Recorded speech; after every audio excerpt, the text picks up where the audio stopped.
Body Diver, qui est un expert de la détection sur plage et en plongée, va nous expliquer les réglages. Vas-y Yannick. Il y a beaucoup de boutons, mais c'est pas bien compliqué dans la base. Le volume, il sert à allumer le détecteur, et on le pousse à fond. Après, le notch, c'est une fenêtre de discrimination, il ne faut surtout pas se l'utiliser, donc on met à 0. La discri, on la met à 0, parce qu'à 0, on arrive à éliminer tous les ferreux, et on ne veut surtout pas les appeler autre chose. Après, on a des petits potentiomètres au-dessus. Celui-là, quand il est basculé sur roll métaux, on est en tout métaux. Après, discri on et iron mask off. Iron mask off, c'est la meilleure position. Après, on a un bouton threshold. Le threshold, il faut le laisser en threshold. Si on le met en silent search, on n'a plus de seuil sonore. On n'a plus de seuil sonore. Le seuil sonore, il se trouve ici. C'est le bruit de fond, en fait, c'est le bruit de fond. Voilà. Donc, il ne faut pas le régler fort. Il faut le régler à la limite de l'auditif. Juste en temps de. Et de cette manière-là, c'est là qu'il est le plus puissant. C'est-à-dire quand ça fait le zzz, tu baisses et ce voilà. sera à peine audible. À peine audible.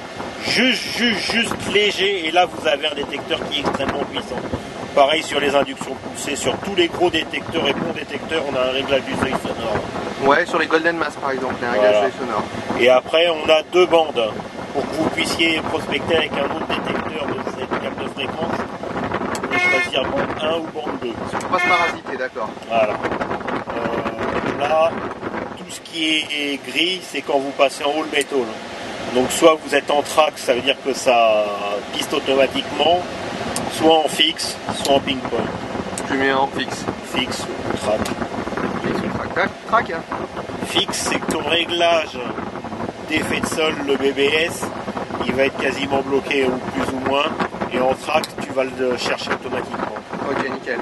Bon, qu'est-ce que tu as rajouté sur ce détecteur, à part le fait qu'on puisse changer plein de disques? Ça doit être le détecteur, je pense, sur le marché où on a le plus de disques disponibles, des disques de 45 en SEF, en 38, des tout petits disques pour aller dans les rochers, des 25-35 accélérateurs.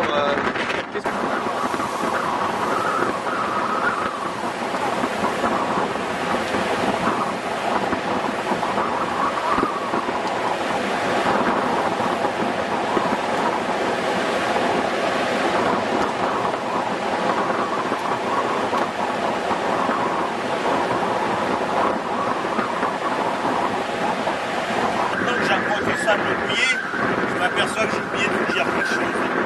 Le bouton sensibilité, il a 2 positions. Soit on le règle de 0 jusqu'au maxi, ou soit on le pousse à fond et là on est en automatique.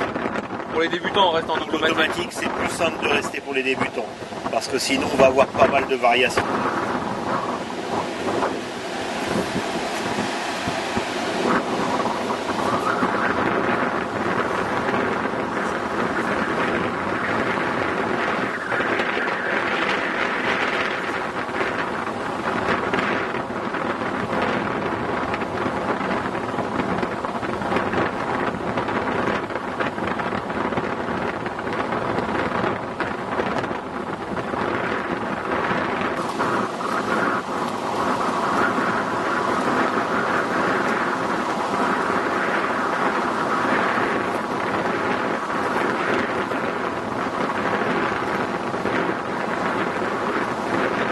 On va vous montrer le bruit que fait le Sovereign sur une cible non ferreuse, savoir une petite bague en argent qu'on a trouvée hier.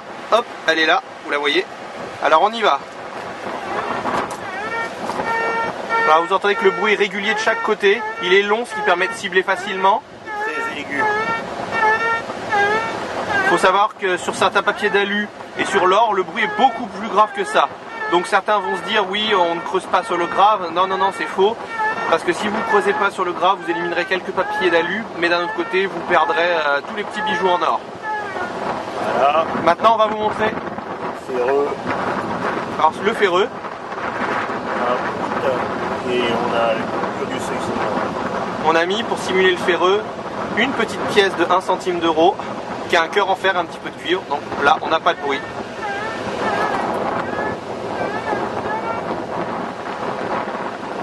Là, on a un bruit intermittent ou alors quasiment pas de bruit. Et là, on a un bruit régulier. Donc pas moyen de se tromper. Bah, là où les autres détecteurs sont inopérants, le sauve-règne fonctionne très bien sur sable mouillé. Alors là, on va voir si vous avez bien compris. Yannick a trouvé une cible. Le bruit est récurrent de chaque côté, donc on va voir ce que c'est. Donc pour creuser une grosse pelle, c'est très bien. Nécessaire. Impossible de faire des trous. Donc il y a beaucoup de sable jaune, hein, donc sans doute quelque chose qui n'a pas été perdu depuis longtemps sur cette plage.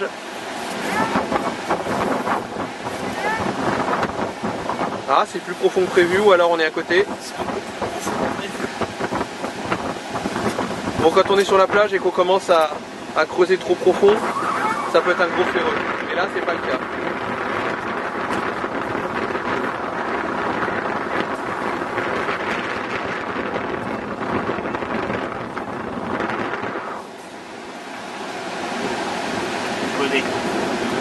Alors 20 centimes d'euros.